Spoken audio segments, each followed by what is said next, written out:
You're listening to the Greeks Gridiron, live with Ethan Haristodoulou.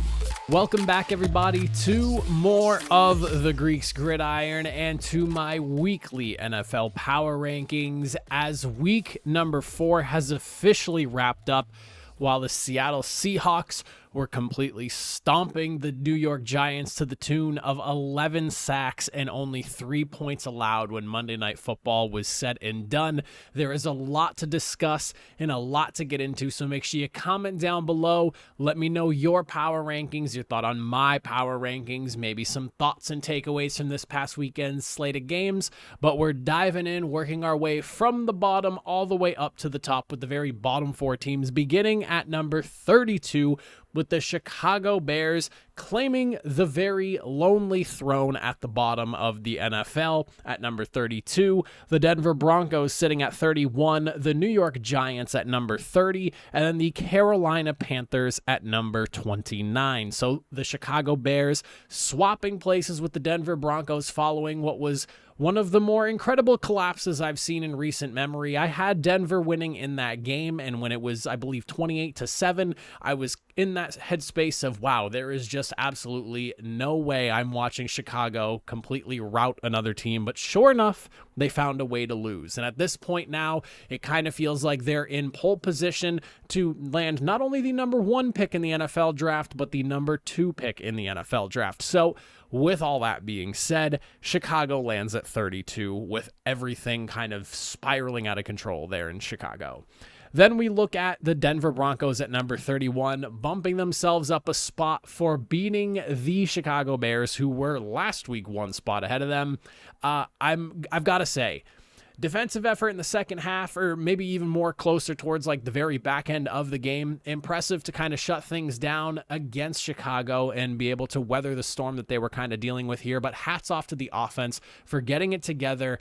And at this point, I think Russell Wilson might potentially be fixed. I know that was a game against the Chicago Bears, and I might eat my words for saying that, but I kind of think like maybe they're at least on the right track and trending in the right direction. I know offensively last week they didn't look great against Miami, and it has not really been a firestorm in terms of offense from the Denver Broncos to this point, but I will say that from everything that I've seen through 4 weeks now out of Denver, Russell Wilson is not the problem, and I kind of feel good about at least that going forward for them. So at least the quarterback situation seems to have been figured out somewhat compared to where they were with the conversation last year regarding Russell Wilson.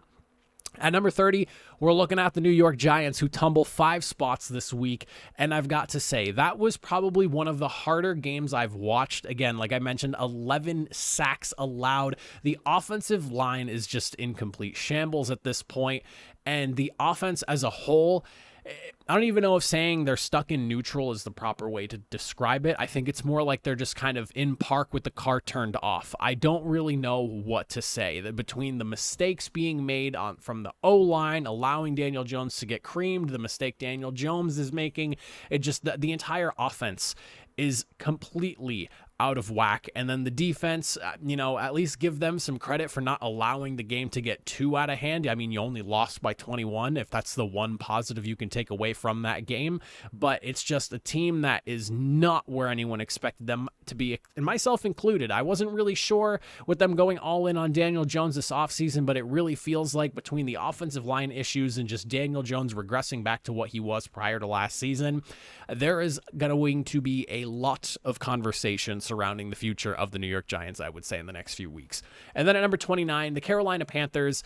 Tough game to lose. You were in it until the very end. I will give you that. You do get bumped up a spot just because the Giants had such a bad game, so hats off to them. But I've got to say, I think one big takeaway I have from the last couple of weeks is that the offense looked better with Andy Dalton under center, and I don't really know what to make of that right now. Defense still looking strong, though. I will say that, and I feel like that's kind of been the story of the Panthers the last few years, a defense that's been pretty formidable with an offense that just cannot back them up.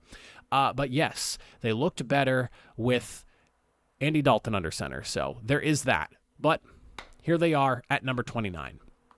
Next four teams we're looking at here at number 28, we have the Las Vegas Raiders. At number 27, the New England Patriots. We have the Cardinals at 26, and then the New York Jets at number 25. So the Raiders moving up a spot basically because the Jaguars, the Giants just had their epic collapse on Monday Night Football. That's really the only reason they're moving up here. You had an opportunity to keep yourself in the game, and I was really rooting for Aiden O'Connell in this one. I will say that right now. I'm an Aiden O'Connell guy. I was really excited to see his performances in the preseason, and I was hoping that maybe there was a finish to this game where even if the Raiders didn't win, we walked away going, maybe Aiden O'Connell should be quarterback one. But it was just not a great game at all offensively for them, and they did have a shot late in the game, I will say that, but that was more so what felt like Chargers are going to be Chargers more than anything else, and just allow teams that probably shouldn't be in games to come back into games and make things interesting. That seems to be the Chargers' MO, at least under head coach Brandon Staley.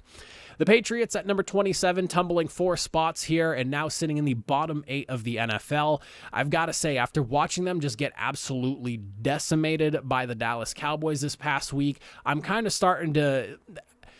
There was a piece of me going into this season, and I live in New England, so I hear so much negativity, and maybe this is why, but I'm not a Patriots fan. I just live in the New England area. But part of me was thinking, you know what, maybe things won't be as bad as some people are anticipating. There was a very 50-50 split where there's just so many people that are so out on Mac Jones or Bill Belichick and or both that I thought, maybe things work out well. Maybe not stellar and playoff, they're not a Super Bowl contender by any means, but maybe it was, something that it would be at least enjoyable to watch. But through 4 weeks, the offense still just really kind of struggling to get it together, and the defense now being decimated by injuries, losing both Matthew Judon and Christian Gonzalez in this routing against the Dallas Cowboys here. I just don't really know if there's anywhere to go for this Patriots team but down. Hopefully they can maybe bounce back this next week, but I'm not looking at them as guys that are trending in the upward direction. They seem like they're kind of stumbling their way to the bottom of the NFL. Arizona Cardinals at number 26. Valiant effort early in like that first half of the game there, but ultimately just clearly outclassed, out-talented, outmatched against Christian McCaffrey and the San Francisco 49ers. I feel like the whole Josh Dobbs hype train has kind of slowed its way down a little bit, but overall, just this is a Cardinals team that is what they are. They lack talent in a lot of places. It really feels like a team that's in a transition year, borderline heading towards maybe a rebuild year. I still don't really know what to make of them because they've been competitive in some games, but ultimately they are sitting at now, 1-3 with their lone victory being over the Dallas Cowboys, for whatever that is worth. I don't know if that's just Dallas overlooking them or whatever that matchup just ended up working in their favor, but a team that is just in a very weird place right now where you're kind of waiting to see what happens with Kyler Murray and when he's going to come back. I heard that from what I was reading, that he's nowhere near returning at this point, and we're already a quarter of the way through the season, which I thought he should have been ready to go by midseason, but it sounds like he might not even be ready by then. So there's just a lot up in the air regarding this team. And then at number 25, we have ourselves the New York Jets, moving up 3 spots here in a very valiant effort against the Kansas City Chiefs. And I know there was so much conversation regarding the PI call at the end of the game, but regardless of all of that, put that aside, I don't really think it changes the outcome. I just think it's an ugly way to kind of view the ending of the game more than anything else. But they absolutely brought it defensively to Kansas City. They weathered that 17-point storm early on. They were able to basically shut down the Chiefs from that point on, only allowing 6 more points, and nearly brought themselves back on basically the back of Zach Wilson. I've got to say, that was probably the best I've ever seen Zach Wilson play since he's come into the NFL.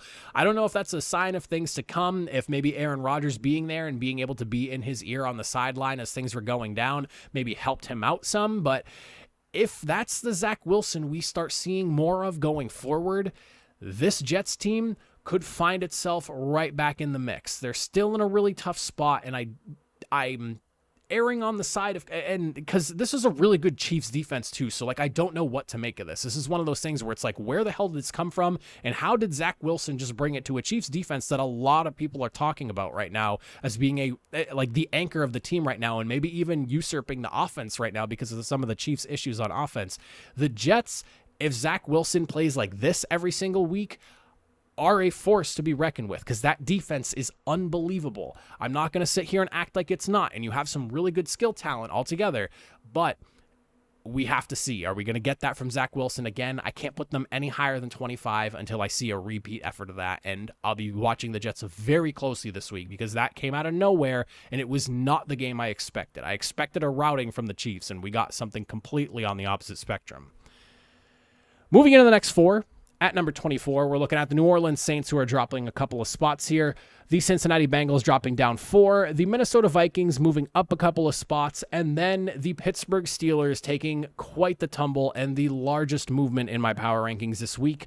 I will say this. The Saints and the Bengals, basically both just dealing with hurt quarterbacks trying to play, and they probably shouldn't be. That's kind of where I stand on both of these teams right now.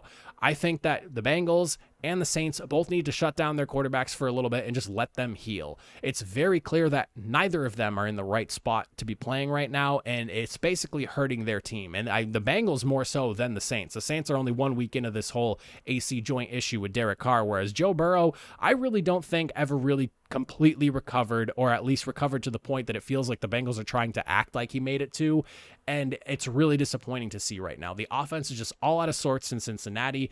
And for the Saints, I mean, their offense wasn't necessarily spectacular prior to the injury, but this past week, it really just felt like maybe Derek Carr should have sat out this week and given him some time to heal. So maybe we see that from the Saints or the Bengals moving forward, but both of these teams right now, I think you have solid defenses from both. I would definitely give a plus to the Saints more than anything else, and I trust the Bengals offense when they're healthy and functioning properly more than I do the Saints, but two teams that just, I think, need to let their quarterbacks heal. That's kind of where I stand on both of them. The Vikings, sitting at number 22, I will say that I'm glad they got the win. This is a much-needed victory for a team that felt like their season was slipping away from them, basically because they couldn't protect the football, and you couldn't really protect the football again, but thankfully you went against a Panthers team that just has like no offense right now if it's not Andy Dalton under center. You move up 2 spots basically because of what's going on below you with the Saints and the Bengals tumbling down, and the Patriots as well, who fell significantly this week as well. So hats off to the Vikings for getting a win. There were several points in that game where I really thought the Vikings were going to blow it again, and the turnover problems continue to be an issue. Until the Vikings figure that situation out, I don't really know how to seriously buy into them anymore, because I picked them to win this game, and I'm glad to see that they came out victorious. But now going into any sort of contest with any other opponent at this point, I don't really know if I can buy into them winning. They just can't seem to stop turning the football over. And I didn't check the turnover margin leaders right now, but if it's not the Vikings at 32, I would be very curious to see who it is. It's probably the Giants, but I don't know. At number 21, the Pittsburgh Steelers. Now, 10 spots, this is a massive correction that I had to make on my power rankings here. I had them listed at number 11, and maybe it's because they've been a little bit too high at this point, so I decided to maybe overcorrect, because at this point, it almost feels personal to me. I have believed in the Steelers from week 1 up until now. I know the offense has not been great. I know Steelers fans have been calling for Matt Canada's firing, and, we'll see what ends up happening with this offense going forward, but I did not expect them to play this Houston Texans team to the tune of basically no offense. And I feel for the defense, because it is a really good unit, and they just need the offense to back them up and get them off the field and sustain some drives so they can continue to play at the high level that the Steelers defense is definitely capable of playing at. But they have got to figure out that offense. I know the Texans are a scrappy team, and CJ Stroud is playing phenomenal as a rookie right now, and I cannot stress enough how impressed I am with what he's been doing. But for Pittsburgh to just roll over to this rookie quarterback and just show no offense whatsoever, like the Texans play everyone really, really tough, and I didn't count them out in this game. Honestly, my assumption was that this game would have been tight and it was going to be like an ugly win for the Steelers. I didn't think they really won handedly. I remember seeing the spread for that game, and it was, I honestly thought, a little too way too far out of the line of what made sense to me. I thought the Texans could play the game close, just maybe not win. And you basically you let Houston walk all over you. That's the best way I can put it. They've got to figure out this offensive situation here. I really hate watching what is a really good defensive unit get wasted by a poor offense, and until then, I mean, I have them at 21 right now, and I kind of feel like this is a team that might be slipping further down as the weeks go on if this offense doesn't sort itself out. Because at some point, the defense, I feel like, is going to turn on them. I don't know. It's just like, this one's personal to me. The Steelers hurt me this week. I really thought that they were kind of a shoe-in win, but they were just going to be, it was going to be an ugly victory. And for them to go down the way they did was just awful to see. Next four teams. At number 20, we're looking at the Tennessee Titans. At number 19, the Houston Texans. At number 18, the Indianapolis Colts. And then at number 17, we're looking at the LA Rams. So, looking at number 20, the Tennessee Titans coming in and basically stomping out the Bengals here. I wanted to raise them a little bit higher, but this is a team that I really don't know what to make of because I feel like they're either on the receiving end of an ass whooping or they're the ones doing the ass whooping. So I don't really know what to make of this team right now. They were in a tight contest in week 1, and then from then on, it's just been like, they get blown out last week, and then they blow out the team that they're playing this week. I don't know what to make of this team right now, but I do know this. Mike Vrabel is a hell of a coach. He's going to fight week in and week out, and they're in every single game this entire season. I firmly believe that. I think they have a shot in every single game that they're going to play in with his coaching and the roster that they have. But health and what version of the Tennessee Titans offense are we going to get are kind of like the two big question marks for this team right now, because up until this past week, Derrick Henry wasn't creating quite as much noise, I would say. I remember reading a statistic, I can't remember it off the top of my head, but talking about how he wasn't breaking as many tackles as he was in the past, and maybe he had lost that step finally, and it was finally catching up with him, and I was like, okay, interesting, something to watch. And then you come into this game and he's bulldozing through people like he's not had an issue all season long. Ryan Tannehill, if he can protect the football, this team has a shot. The defense is good. But again, health and what version of this offense are kind of my two big question marks surrounding this team right now. That's where I basically stand on the Titans. I don't really know what to make of them. At 19, the Houston Texans, second largest movement on the power rankings this week, a big correction for them, and I think a well-deserved one at that. They're a very competitive team, a very young team, brand new head coach, brand new quarterback, a very young nucleus of guys. Another team that maybe they're playing a little bit above the sum of their parts, but the team mentality is clearly flowing through them. And I think DeMeco Ryans is doing an excellent job of really steering this team in the right direction. It remains to be seen if they can continue this kind of success that they've been having, because this was a statement win, in my opinion, for the Texans. 30-6 over the Pittsburgh Steelers was not a scoreline I think anyone expected to see out of this game here. Like I said, you could have probably saw a Pittsburgh win, maybe a tight game where the Houston Texans fought to the very end and came up just short, or maybe the Texans come out with like a 1-2, maybe 3-point victory. I don't think anyone saw the Texans coming out and rolling the Steelers the way they did. So keep an eye on this Texans team. They're hot right now. They're trending in the right direction. They have big wins now over Jacksonville and Pittsburgh. Keep an eye on them. I really like the direction they're heading in. At number 18, you have the Indianapolis Colts, who basically took all of the first half to kind of figure themselves out, and even some of the third quarter before they finally rallied and brought the game all the way back to overtime and never got to see the ball, and ultimately the Rams finished them off. The Colts are a team right now where they're clearly just working through the growing pains of a rookie quarterback, new head coach, all that. This is another one of those things where it's like some weeks you get magic out of them, some weeks you kind of like, okay, back down to earth. This is kind of the team that they are right now, and that's what I feel about the Colts. They have a good defense that when they're playing well are a force to be reckoned with, and I think are one of the, at least top half of the defenses in the NFL. So from 16 onward, wherever you want to put them, I'll leave that up to you. And then, of course, Anthony Richardson, who, and I'm a Colts fan here, I didn't know what to expect in his first year, but he has really, really impressed me. Not only with his ability to run with his legs, like obviously that was a big selling point on him, but he's able to make a lot of really impressive throws, especially under pressure when he's rolling out of the pocket. When a play breaks down, he's able to create. And I think that's something that we really, really needed in Indianapolis. So I'm super excited as a Colts fan to see all that. But it's just one of those things where you're probably floating middle of the pack until the offense really starts to put it together. It's a really young group of guys and not a ton of super proven players. It's just like high upside, but not a ton of returns to this point kind of offense, other than like the offensive line where you have some stalwarts there. But overall, this is a team that has a really good defense, a really young offense that's finding itself. And, for them to have at least battled back from the depths of a blowout and come up short, I'm impressed with that.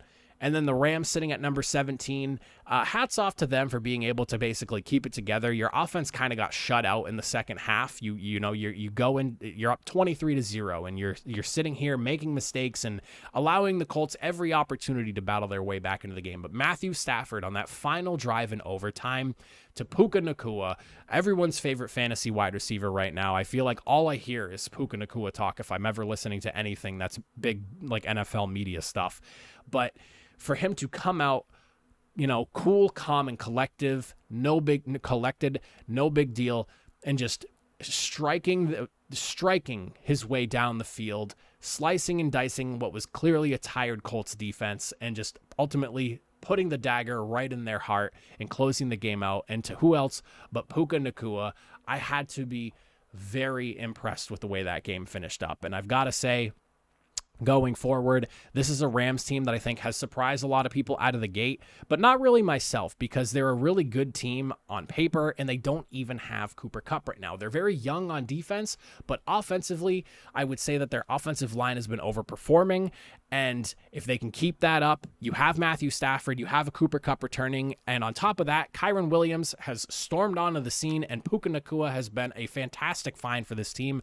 There is a lot of upside with this Rams team right now. Again, they're very young, especially on defense, but you have Aaron Donald leading the way on that side with Matthew Stafford on your offensive side, and a team that might end up making a little bit more noise than a lot of people were anticipating. Moving into the next four teams, though, we have at number 16, the Washington Commanders. At number 15, the LA Chargers. At number 14, the Cleveland Browns. Then at number 13, we are looking at the Atlanta Falcons. So at number 16, the Washington Commanders, moving up a couple of spots despite losing to the Philadelphia Eagles. And if you watch that game, you'd understand why. They took the absolute fight to the Philadelphia Eagles in that game. Of course, it's a division rival, so things always shake out a little bit more.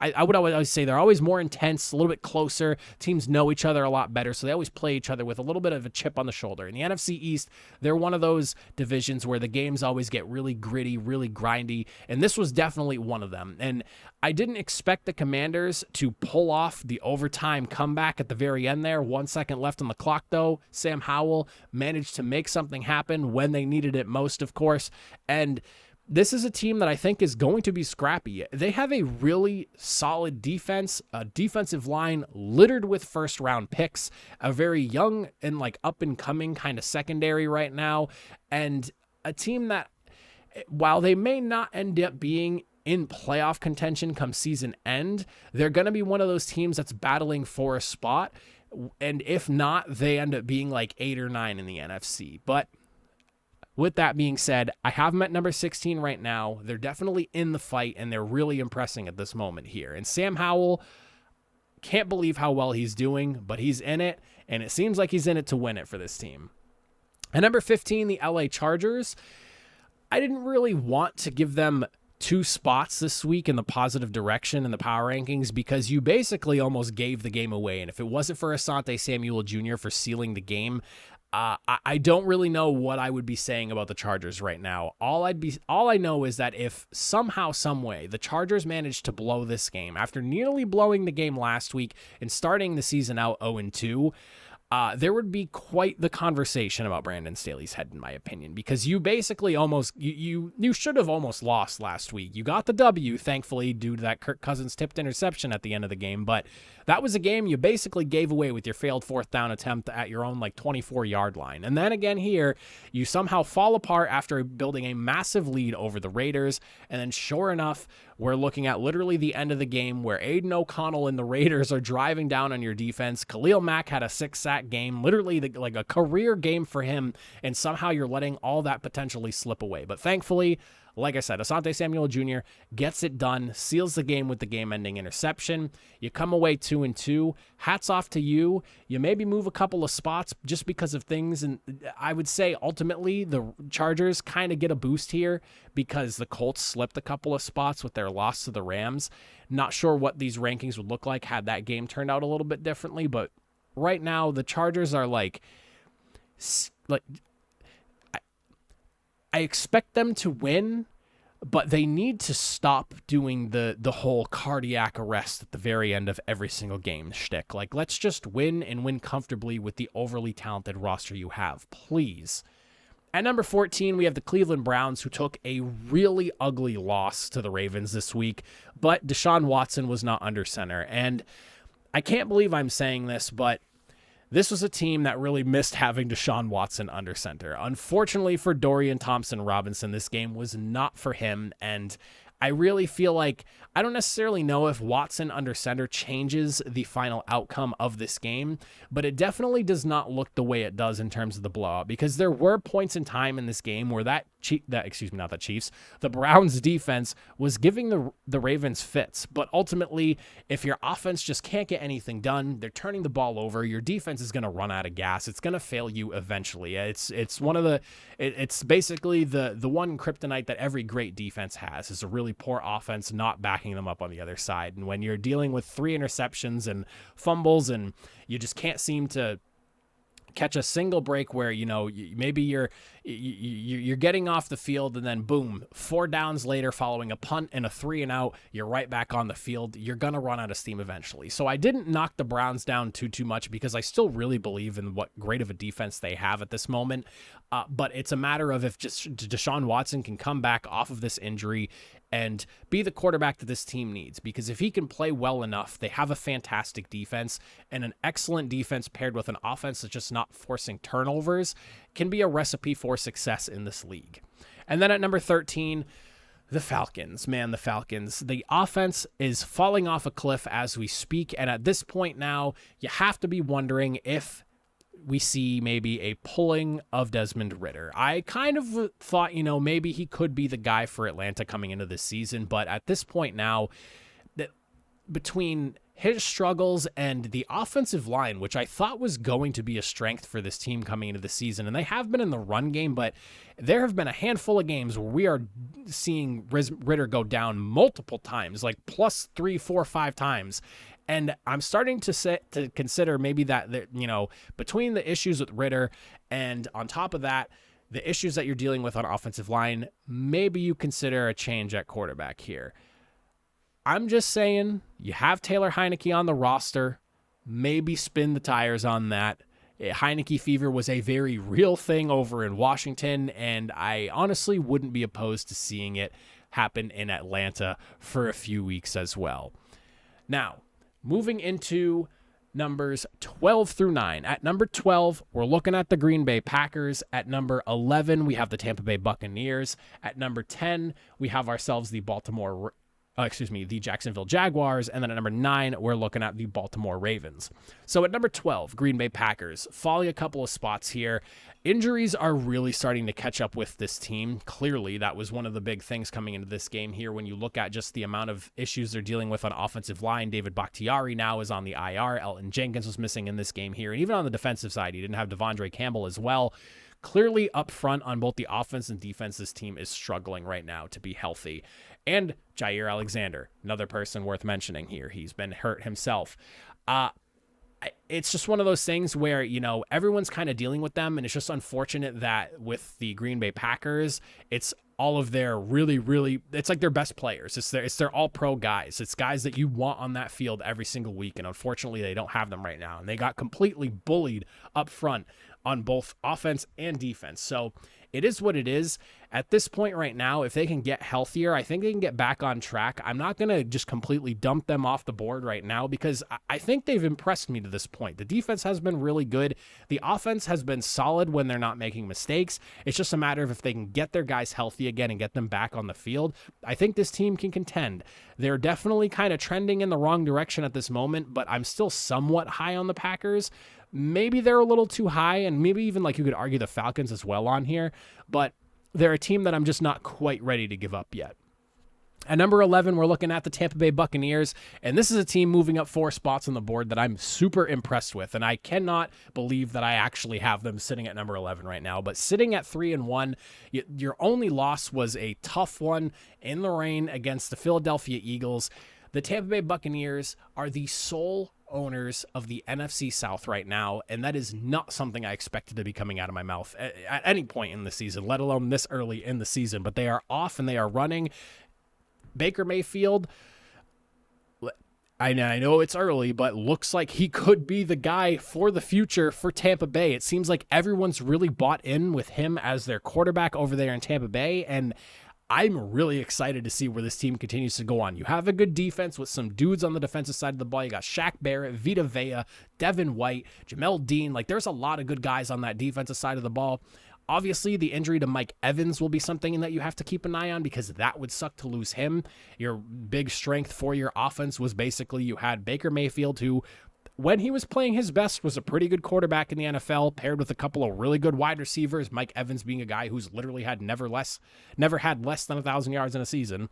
But just keeping an eye on that, and I mean, you have a contender here. You have a team that's potentially going to win their division when you look at just the rest of the issues that the NFC South is currently dealing with in the Saints right now with their quarterback issues. The Falcons offense feels like it might be on life support at this moment, and the Carolina Panthers are sitting at the bottom of the NFL at this point. So this is a team that has a real shot to make some noise, and they're 3-1 right now. So don't sleep on the Bucs anymore. They're a team that's, if things continue to trend in this direction, are a fairly complete team.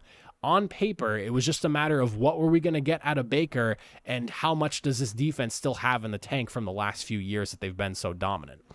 And then looking at number 10, the Jacksonville Jaguars, they move up 4 spots as well. They got themselves a really big victory over the Atlanta Falcons in front of their second home crowd in London. This is a game where they just completely shut down the Atlanta Falcons offense from start to finish. The offense looked really good at times. There were some moments, especially early in the game, where like it felt like they were a little discombobulated, but once they kind of settled themselves in, they started getting things going here. I mean, Calvin Ridley continues to be an awesome addition to this offense here. I think was a massive pickup for them last offseason. Obviously, we didn't get to see him till this year, but a great addition for the team in the long run there. So great foresight by Jacksonville to get him in here. I think Trevor Lawrence really started to get comfortable late in the game as well. It's a team that when they're playing well and when they're playing to their level that they should be able to, I think are amongst the top teams in the AFC right now. It's just a matter of, do we get that team week in and week out? And I know the Texans have a big win over them right now, and you're looking at them 9 places below the Jaguars. I just personally believe in them a little bit more than I do Houston at this very moment, and maybe Houston's just catching teams in a bad spot or maybe by surprise. I don't really know, but I will say this. Keep an eye on what Houston's doing. Jacksonville, I still think, is the favorite in the AFC South, but if the Texans continue to do what they're doing and they keep snatching wins from teams and maybe snatch a sweep over the Jaguars later on this year, just keep your eye out. Again, I like Jacksonville, but just watch out for those Texans. And then at number 9, we have ourselves the Baltimore Ravens. I didn't move them here because, like I said, you take advantage of a team that comes in with Dorian Thompson-Robinson, and you basically smoked the offense in this game here. The defense from basically the front to the back has been really impressive. They're littered with injuries, and they're still performing really, really well. And I've got to say, this was probably the best offense, and being the tall task that it was, and you kind of won the war of stamina in this game here because you basically wore down a defense that has been throttling offenses to this point in the season. So hats off to the Ravens, because this is a team that I really feel like their offense hasn't found their stride yet to this point, and this was a game that they really needed to win. And not only that, but to be able to walk away from this game with the victory that you had, where you dominated the offense of the opponent, but you were able to handle, and I don't want to say expose, but give kind of like a blueprint to how to beat this Browns defense. I mean, you've got to feel good if you're the Baltimore Ravens at this point. I mean, you lead the AFC North. You kind of quieted some of the doubters going into this game here, where like myself, I didn't know Deshaun Watson when I made my picks wasn't going to play. I was expecting him to. I picked Cleveland to win. I thought that, Cleveland has a really good track record at home against the AFC North the last few years. That defense looked phenomenal. I thought, with the Ravens struggling on offense, this was a game for them to maybe potentially drop. But ultimately, you kind of silenced all the doubters. I guess I was in that group as well. And you're feeling good sitting at the top of the AFC North, 3-1, with your lone loss being just a really ugly one to the Colts that you might even blame yourself for more than anything else. I like where the Ravens are right now. Moving into the top 8, though, at number 8, we have ourselves the Detroit Lions. At number 7, we're looking at the Seattle Seahawks. At number 6, the Miami Dolphins. And then at number 5, we have ourselves the Dallas Cowboys. So at number 8 and number 7, no movement for these two teams. They stay put where they are. The Lions had an awesome victory. Defensive front just completely taking advantage of what was a tattered offensive line over there in Green Bay. I believe that it was 6 sacks altogether. I feel like Thursday Night Football was like a month ago. That's how busy my weeks are. But great performance by the Detroit Lions, both offensively and defensively. And now with the NFL changing their suspension rules over the NFL's gambling issue that they have going on right now, Jameson Williams is set to come back. And I really feel like the sky is the limit for this offense. I sincerely hope that Jameson Williams has been training like a madman, getting himself ready to go to make his comeback here, because he's come back now 2 weeks early. The Lions looking like world beaters right now, hanging out in the top 8 teams of the NFL. You put Jameson Williams in there, along with what they've already been doing on offense. Sam Laporta has been an absolute beast. David Montgomery had himself one hell of a game against the Green Bay Packers. This offense just got a big addition that they didn't even necessarily need and are now even far more scarier than they've been looking so far. At number 7, like I had mentioned getting into the video and when we talked about the New York Giants earlier, what can you say about the Seattle Seahawks right now? Offensively, maybe not the prettiest game here. A little bit of concern with what's going on with Geno Smith. I hope he's all right. He was able to come back after dealing with, I don't know if it was a knee injury or whatever it may have been that he was dealing with there. I thought it was his calves at first, but then I heard something about a knee injury. I don't really know. He got landed on awkwardly on the sideline, though, as he was scrambling after catching a pass to himself. But regardless of that, beyond that, though, with that slight injury concern there, I mean, you dominated up front on defense. 11 sacks is unbelievable. Bobby Wagner, I believe, finished the night with 17 total tackles. Talk about a guy who just doesn't seem to age. And maybe he's lost a step or half a step, but he's so smart and his football IQ is just so unbelievable that he's always in the right place at the right time. I'm so glad he's back in Seattle. That was a guy that should have never left Seattle to begin with. And him going to LA for that 1 year, just pretend it didn't happen, because he never should have left Seattle to begin with here. But overall, just the defense. Witherspoon had his massive 97-yard pick 6. I mean, it was just a great game to watch from start to finish if you're a Seattle Seahawks fan, or if you were just watching what Seattle was doing and appreciating what a young defense is doing.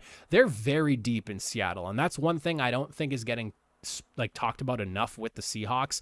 They're young, but they're deep. So they have a ton of potential upside, but they're going to be prone to some mistakes here or there. And so you look back to the way they lost to the Rams that first week of the season, you can kind of see where that's coming from. But right now they're riding high, and I mean, they're battling for a top spot in the NFC at this point right now. And I kind of feel like the NFC is pretty much like the Eagles, 49ers, and then it's kind of wide open behind them. So I know the Cowboys have looked really dominant, but they had that inexplicable loss. You can't forget about that to the Arizona Cardinals, and they are, sitting at number 5 on my power rankings. We'll get to them in a second, but they're battling for a top spot in the NFC right now, along with the Lions and, teams like the Tampa Bay Buccaneers and Atlanta Falcons.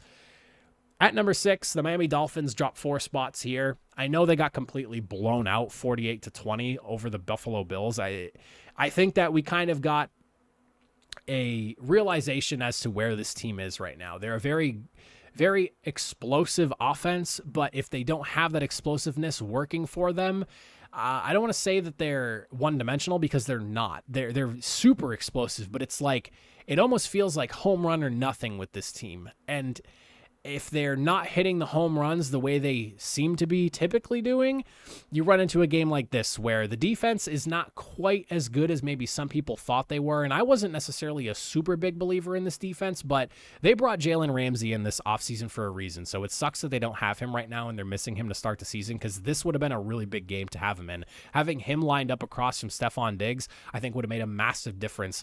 And maybe he's not completely just dog walking your secondary the way it did, but this was kind of a game that I expected the Dolphins to win, but I figured it was going to be a tight shootout. But I think we got a big realization as to where the Bills defense is, and we'll talk about that in a second too. But I'm a little bit worried about just the like home run or nothing kind of feel that we have from this Miami Dolphins team. I know that they've been creating a ton of separation with the way their offense is styled, and they can run the football or they can pass the ball really, really well. And Tua Tagovailoa has been playing unbelievable so far this season, but there's definitely some concerns to be had with just the reliance of these big plays here. And if you're not getting those, like what the offense ends up turning into beyond that. So something to keep an eye on. I have the Dolphins at 6, so I'm definitely not, cashing out on them by any means, but just some concerns with what that offense looked like against a really good Buffalo Bills defense. And then at number 5, we have the Dallas Cowboys coming off of a complete dog washing of the New England Patriots here. This was, I think, a really good game for them, and one that I'm kind of not too surprised went the way it did, to be honest with you, because there was so much conversation about them reading the news clippings and blowing their game against the Cardinals last week. You kind of saw this one coming here, but hats off to the Cowboys for getting the win that they needed to do. The only reason they don't move up anymore is mainly because of just who I have in front of them, and also, like, you blow out the Patriots, and, like, good, you probably should have, all things considered. The Patriots are in a really weird spot right now, and that was a game that they needed to win, and I basically saw everything I wanted to see from them in that game. So I'm glad that I got that from them. Still one of the better teams in the NFL right now, hence why they're sitting in the top 5. I have them at number 5 because I think there are 4 teams better than them. Moving into that final group of 4, though, to wrap up the power rankings. At number 4, we have the Kansas City Chiefs slipping a spot. We have the Philadelphia Eagles moving up a spot, and then the Buffalo Bills climbing all the way up to number 2, and then the San Francisco 49ers sitting atop the mountain of the NFL. Now, at number 14, Kansas City Chiefs. Probably should have been a better victory. I know that and we talked about this with the Jets earlier, really great defense there. Did not expect them to struggle, though, the way they did in that game. You think to the way that, some of the other teams have kind of handled the Jets at this point in the season. I would have expected their defense to shut down Zach Wilson a little more effectively, and it felt like we were kind of on our way to a rout. 17-0, you're up, but then the offense just kind of... There's very clearly not an issue with the Chiefs' offense, but it really is like it's the Patrick Mahomes to Kelsey show. Like, that really is what this offense is right now, and it's a really effective combination. Don't get me wrong. Travis Kelsey sees the field like a quarterback, and that really benefits him. I feel like I hear that all the time too, and it's such a cliche, but it really is like a fact of the matter when it comes to talking about Travis Kelsey and the way he plays, especially at his position. But it really is just like the Travis Kelsey and Patrick Mahomes show. And granted, Isaiah Pacheco looked like an absolute monster this week, but the wide receiver group is not where it needs to be. I really feel like they're just missing that true, even if it's not number 1 wide receiver, just like a true wide receiver threat that defenses really need to account for. And if they had that, maybe we'd be having a different conversation. The defense, though, has looked really good.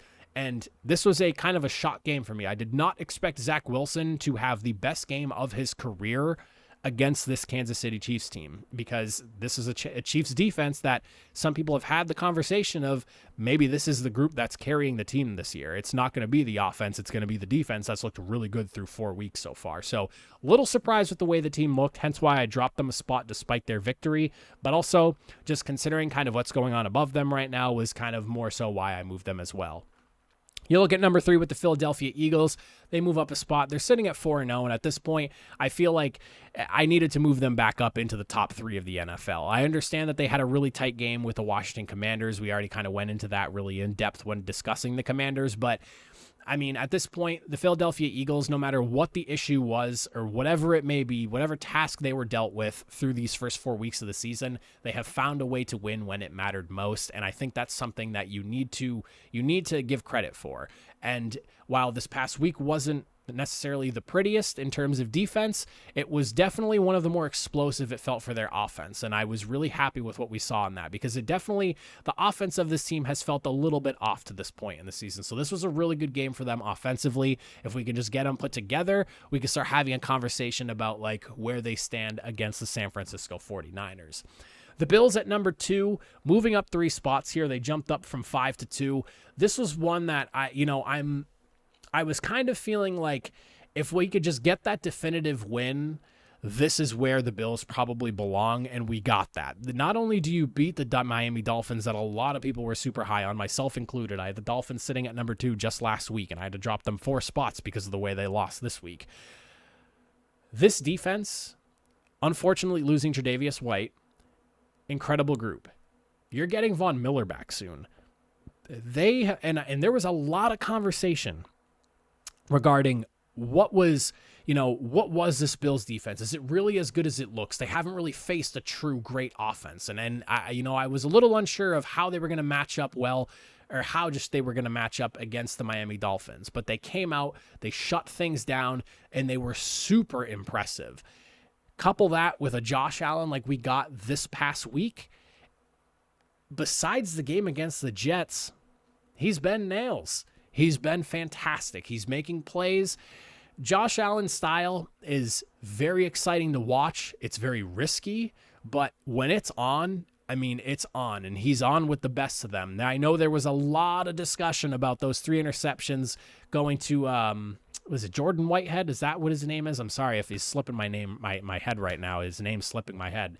But, I mean, besides that, he's done an excellent job leading this offense, especially the last couple of weeks. So the Bills right now, I would argue, are probably the top team in the AFC. I know the Chiefs will probably have something to say about that, but right now, with just how good that defense looks and the way this offense looks and what they just did to the Miami Dolphins, I'm feeling the Buffalo Bills.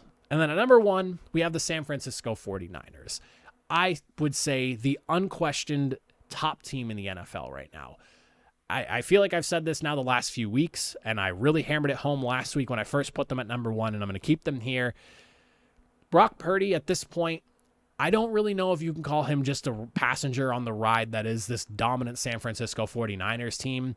He is looking really, really good. He's always throwing to the right spots. I never really feel like he's making a poor decision, and I know he's benefiting from just the extreme amount of talent around him. You'll look at Christian McCaffrey in the day that he just had this past week, but it doesn't feel like he's being carried by these guys. Like, yeah, Christian McCaffrey has been monumental for this team here, but you can't take away from how well Brock Purdy is playing at this point. You look at what this offense looked like when Trey Lance played his few games there, what Jimmy Garoppolo and this offense looked like when he was in there. This offense is an efficient, well-oiled machine. And then the defense, I mean, what can you say? What bad is there to say about the defense there? Nothing. This is the team in the NFL right now. I'm going to stop gushing about them. You guys comment down below. Let me know your thoughts and opinions on these power rankings. Who's your number 1 team? Do you agree with me about my assessment on the 49ers there, or anyone else that I have discussed in my Week 5 power rankings? But if you made it to the end of the video, I greatly appreciate you. I will see you all next time. Have a good one.